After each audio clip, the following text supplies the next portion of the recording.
Μα την ακούς τι κάνει.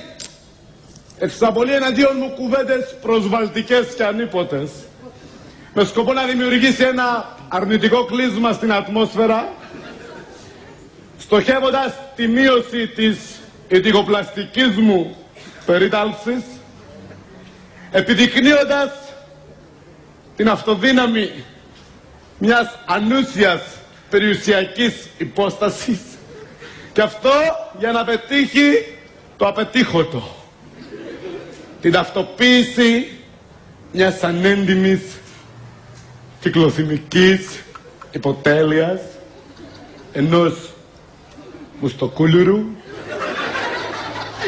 που πάει ενάντια σε ένα καθεστώς ατέρμονο, αντιεξουσιαστικό και απίθμενο. Βολεύοντας έτσι, τι με κοιτάς, δεν κατάλαβες κάτι?